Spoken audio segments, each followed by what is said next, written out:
Buenos días, soy Sara Ibáñez y a continuación procederé a desarrollar mi trabajo final de máster titulado Propuesta de enriquecimiento curricular para un alumno con altas capacidades. En primer lugar, es importante hacer un recorrido histórico para observar cómo ha variado el concepto de altas capacidades a lo largo del tiempo. En el siglo XIX, el biólogo inglés Galton fue el primer científico en interesarse por la medición de la inteligencia a través de procedimientos mentales y sensoriales simples. Al mismo tiempo, en Francia, el Ministerio de Instrucción Pública encargaba a Binet y a su discípulo Simon la construcción de un instrumento que permitiera medir los niveles de inteligencia del alumnado, dando lugar a los primeros test de inteligencia centrados en los procesos psíquicos superiores. Las investigaciones de Galton y Binet influenciaron los estudios posteriores y Spearman, en 1904, diseñó la teoría bifactorial, donde la inteligencia se subdivide en dos factores, el factor G, base común de la inteligencia, y el factor S, aptitudes específicas. Así pues, en América, las primeras investigaciones sobre la inteligencia se iniciaron con Terman en 1931, quien estableció que los alumnos superdotados eran aquellos sujetos cuyas puntuaciones se ubicaban un 2% por encima de la media. Por lo tanto, los niños superdotados eran aquellos que manifestaban altas aptitudes intelectuales y cuyo cociente intelectual era de 130 o superior. Sin embargo, con las investigaciones de los diferentes expertos, la idea de superdotación ligada a un elevado cociente intelectual fue evolucionando, dando lugar a una perspectiva más multifacética. Dentro de esta nueva corriente surgen diferentes ideas. Por una parte, Renzulli defendía el modelo de los tres anillos, situando la sobredotación intelectual en la interacción entre tres competencias: capacidad intelectual superior a la media, gran motivación y compromiso con la tarea, y creatividad elevada. Por otra parte, la teoría de las inteligencias múltiples de Howard Gardner entendía la inteligencia como la capacidad para resolver problemas, generar otros diferentes y la habilidad para elaborar productos con un determinado valor. Estas capacidades se concretan en diversos ámbitos de la competencia humana, dando lugar a inteligencias múltiples. Concretamente, Gardner establece que existen 7 tipos de inteligencia independientes entre sí: lingüística, lógico-matemática, musical, visoespacial, cinestésico-corporal, inter- e intrapersonal, incluyendo en 1995 la naturalista. También establece que es en los contextos ricos específicos de una situación concreta donde las inteligencias se desarrollan de forma productiva. Por lo tanto, defiende que la respuesta educativa debe centrarse en el desarrollo holístico del individuo, propiciando ambientes enriquecedores que movilicen todas las capacidades humanas.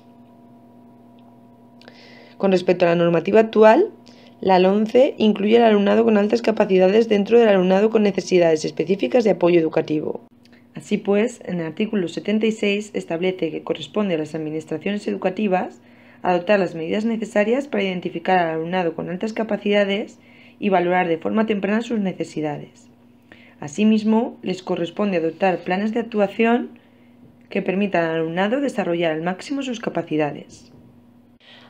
A pesar de las continuas referencias a la legislación actual sobre la importancia de realizar una detección temprana del alumnado con altas capacidades intelectuales y la necesidad de una intervención adecuada, la realidad es muy distinta. Tal y como recogen Olszewski, Kubilius y Worrell en 2011, la política educativa de algunos países de Europa Occidental ha sido resistente a abordar la alta capacidad académica en la investigación y la práctica. Generalmente, los sistemas educativos presentan una mayor atención a aquellos alumnos con discapacidades más graves, argumentando que los alumnos superdotados no necesitan una atención especial ya que presentan capacidades excepcionales. Actualmente, las estadísticas del Ministerio de Educación establecen que solo un 0,24% del total del alumnado es identificado con altas capacidades. Este hecho tiene una repercusión directa en las aulas, ya que muchos estudiantes superdotados no están recibiendo una respuesta educativa acorde a sus necesidades, y como consecuencia pueden mostrar aburrimiento, frustración, desmotivación, aislamiento social e incluso fracaso escolar. Así pues, ante la necesidad de proporcionar una respuesta específica adecuada al alumnado con altas capacidades, disponemos de diferentes medidas educativas. Por un lado, encontramos las medidas ordinarias como las adaptaciones de acceso al currículo, individualizaciones de la enseñanza que consisten en realizar diversos ajustes para favorecer la adquisición de los contenidos por parte del alumno.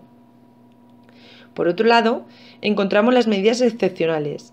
En primer lugar, la aceleración consiste en la incorporación del alumno a un curso superior al que le corresponde por su edad.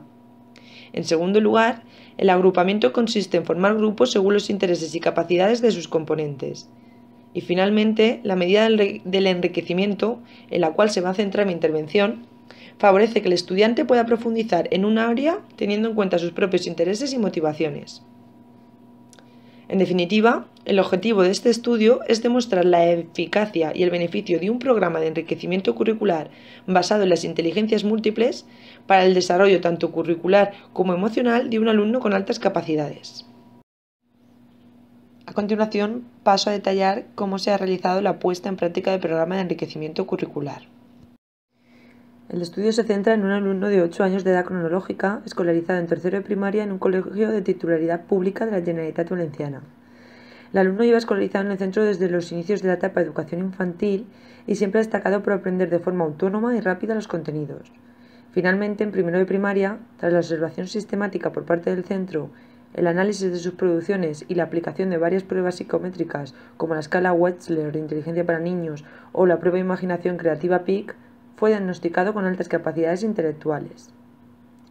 Desde ese momento se aplicaron diversas estrategias educativas para dar una respuesta adecuada a sus necesidades, como el agrupamiento en el área de matemáticas o la elaboración de material complementario. Su desarrollo intelectual es elevado, presentando un coeficiente intelectual de 145 y además adquiere a gran velocidad los contenidos propuestos. Muestra gran originalidad y creatividad en el desarrollo de sus trabajos, pero su principal inconveniente es la falta de motivación e interés por los ejercicios, ya que las tareas propuestas les resultan repetitivas y carentes de significado, mostrando signos y señales de aburrimiento y frustración. Con respecto al entorno social, es un alumno que presenta dificultades para relacionarse con iguales, prefiriendo la interacción con personas adultas y por lo tanto su círculo de amistades es muy reducido. El alumno asiste a diferentes actividades extraescolares como a la asociación Avast o a clases de pintura. Así pues, para el desarrollo de esta intervención educativa he utilizado diferentes recursos y materiales. En primer lugar, destacar la batería de actitudes diferenciales y generales BADIG E2, que está constituida de 6 pruebas básicas: relaciones analógicas, problemas numérico-verbales, matrices de figuras, completar oraciones, cálculo numérico y figuras giradas. Dicha prueba nos ha proporcionado una visión más concreta sobre cuáles son las áreas donde el alumno destaca. Otro de los instrumentos que he empleado ha sido la prueba CREA, la cual se ha realizado de manera individual antes y después del desarrollo del programa de enriquecimiento, y ha consistido en valorar la creatividad del sujeto midiendo la capacidad del mismo para elaborar preguntas distintas y relevantes ante un estímulo de carácter gráfico, en este caso la lámina C. Por último, se ha empleado un cuestionario para medir la autoestima realizado por Coppermine y adaptado por Brinkman y Segur. Dicho cuestionario se compone de diferentes enunciados y el alumno debe marcar si se siente identificado con ellos o no. En cuanto al procedimiento, en el desarrollo de esta intervención se ha seguido una metodología cualitativa basada en la investigación y acción, es decir, la intervención ha constado de diferentes fases: la identificación del problema, en este caso las necesidades educativas del alumno con altas capacidades derivadas de la desmotivación y falta de habilidades sociales; la planificación de un programa de enriquecimiento curricular basado en las inteligencias múltiples; la puesta en práctica del programa, la observación de los resultados y competencias desarrolladas por parte del alumno y una reflexión posterior sobre los beneficios e inconvenientes del programa. También he considerado interesante reflejar algunas de las actividades desarrolladas en el programa de enriquecimiento curricular que se ha centrado en las áreas de ciencias naturales y ciencias sociales y en las unidades didácticas las plantas y el agua y la tierra.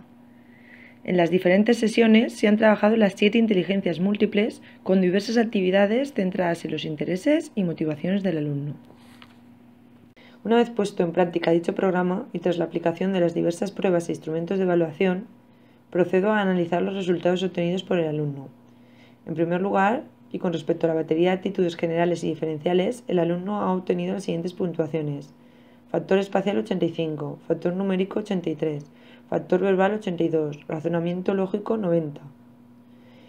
Y por lo tanto, en inteligencia general, dato que se calcula a partir de los resultados del resto de capacidades, tiene una puntuación de 85. En definitiva, podemos deducir que el alumno presenta un alto rendimiento, destacando sobre todo su capacidad de razonamiento lógico. Así pues, estas son algunas de las respuestas del alumno en las 6 operaciones básicas.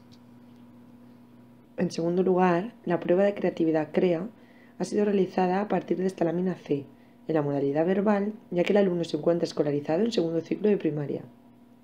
El objetivo principal es analizar la calidad de las cuestiones realizadas por el alumno, complejidad, estructura, relación, etc. Así pues, la prueba CREA se ha llevado a cabo con anterioridad y posterioridad a la aplicación del programa de enriquecimiento curricular, reflejando datos similares con pequeñas variaciones. Algunas de las preguntas formuladas por el alumno en el primer visionado de la lámina fueron: ¿por qué está sorprendido el hombre? ¿Qué animal persigue a los gatos? ¿Por qué hay un papel dentro de la botella? En la segunda aplicación de la prueba se ha podido observar cómo las cuestiones elaboradas por el alumno aumentaban su tamaño y nivel de subordinación. ¿Por qué el cliente está tan sorprendido y el camarero parece tranquilo? ¿Por qué y de quién están huyendo los gatos? En definitiva, la puntuación del alumno en un primer momento fue de 78, elevándose hasta 86 tras la puesta en práctica del programa. Por lo tanto, la puntuación centil se inscribe dentro del grupo de creatividad alta y ha sido favorecida por las actividades desarrolladas. En tercer lugar, otro de los instrumentos empleados ha sido el cuestionario para medir la autoestima de Coppersmith. Su aplicación se llevó a cabo al inicio de la intervención durante una sesión de forma individual y puso de manifiesto un perfil de autoestima inferior a la media. Así pues, dicho cuestionario volvió a realizarse después de implantar el programa de enriquecimiento curricular y estas son algunas de las preguntas que se realizaron. Finalmente, el análisis de las respuestas positivas y negativas del alumno en ambos tests refleja cómo dicho alumno ha mejorado su autoconcepto y autoestima tras el programa de enriquecimiento, mostrándose más feliz con las actividades llevadas a cabo en el aula, sintiéndose más integrado dentro del grupo clase y disminuyendo la sensación de frustración y aburrimiento ante las tareas propuestas. Así pues, para completar la información obtenida con el cuestionario de autoestima, se realizó una entrevista con el alumno para conocer sus impresiones y percepciones sobre la puesta en marcha del programa, siendo los resultados muy positivos. El alumno aseguraba sentirse más conectado con las actividades planteadas y más predispuesto hacia el proceso de enseñanza-aprendizaje. Tras el análisis de los resultados obtenidos por el alumno, procedo a concluir el estudio. Para ello, considero importante destacar que el programa ha tenido su fundamentación en diferentes premisas. En primer lugar, ha partido de una concepción del alumno multidimensional, entendiéndole como un sujeto con diferentes necesidades intelectuales, afectivas y sociales. En segundo lugar, el programa se ha basado en la diversidad, uno de los principales rasgos que definen la sociedad del siglo XXI, y en la necesidad de proporcionar una atención adecuada a todos. En tercer lugar, la intervención ha partido de una concepción de la inteligencia como un aspecto amplio y se ha fundamentado en el diseño de tareas centradas en cada una de las inteligencias múltiples, con el objetivo principal de proporcionar ambientes enriquecedores y adaptar las actividades de acuerdo con el estilo de trabajo del alumno. Así pues, una vez analizados los resultados del programa de enriquecimiento, podemos concluir que es un recurso adecuado en el proceso de enseñanza-aprendizaje del alumnado con altas capacidades, ya que en el caso concreto del alumno seleccionado ha mejorado en todos los aspectos que hemos evaluado. En definitiva, podemos concluir que el programa de enriquecimiento ha tenido unos efectos muy positivos cumpliendo con todos los objetivos propuestos. Ha aumentado la motivación del alumno por las diferentes actividades. Ha mejorado sus niveles de autoestima. Ha fomentado la relación directa con su grupo de iguales. Ha incrementado su pensamiento creativo y ha tenido una repercusión directa en las calificaciones de las unidades didácticas trabajadas. Así pues, es importante destacar que diversas investigaciones sobre los modelos curriculares más adecuados para alumnos con altas capacidades, como las realizadas por Van Tassel, Albasca y Brown en 2007, subrayan la amplia receptividad que los programas de enriquecimiento curricular, basados en las inteligencias múltiples, despiertan tanto en docentes como en discentes, ya que se trata de modelos didácticos sencillos que responden a características de la inteligencia socialmente reconocidas. Por último, subrayar que existen muchas limitaciones en la realización de estudios con alumnos con altas capacidades, debido a la dificultad de valorar aspectos como la creatividad, las habilidades sociales y la autoestima. En el caso de la creatividad, su evaluación siempre ha constituido una actividad muy costosa, ya que es una capacidad condicionada por elementos actitudinales y motivacionales. Y en el caso de las habilidades sociales y la autoestima, también existen dificultades a la hora de encontrar instrumentos adecuados para su valoración objetiva y cuantitativa. Además, destacar la dificultad para concretar una respuesta educativa para el alumnado con altas capacidades, ya que la variedad de opiniones de los investigadores sigue siendo muy amplia. En definitiva, y como propuestas de futuro, sería conveniente extrapolar los datos obtenidos en el estudio a la práctica habitual y comenzar a desarrollar programas de enriquecimiento como respuesta educativa a los alumnos con altas capacidades. Si bien es cierto que la realización de estos programas supondrá una serie de requisitos: la aceptación por parte del docente de su papel como modelo, una adecuada organización y coordinación del equipo docente, la conexión interdisciplinar entre las diferentes áreas y la materialización de técnicas para aprender a pensar, la sensibilización de la comunidad educativa, la continua formación de los docentes y una mayor dotación de recursos materiales, espaciales y tecnológicos. Por lo tanto, la implantación de los programas de enriquecimiento curricular requiere un esfuerzo por parte de todos los docentes y una mejora de la situación educativa. Para finalizar con la presentación del trabajo final de máster, he destacado algunos de los referentes bibliográficos de mayor relevancia en mi estudio. Muchas gracias por vuestra atención y permanezco a la espera de todas aquellas preguntas que deseéis realizarme. Un saludo.